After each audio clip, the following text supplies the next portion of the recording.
இறைவனிடம் கையேந்துங்கள், அவன் இல்லை என்று சொல்லுவதில்லை.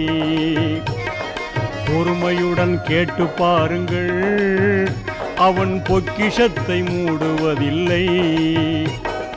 இறைவனிடம் கையேந்துங்கள், அவன் இல்லை என்று சொல்லுவதில்லை.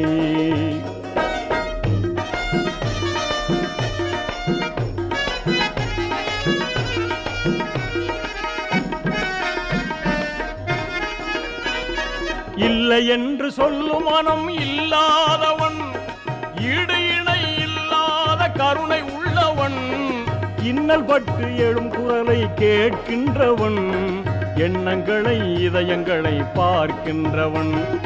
இறைவனிடம் கையேந்துங்கள், அவன் இல்லை என்று சொல்லுவதில்லை.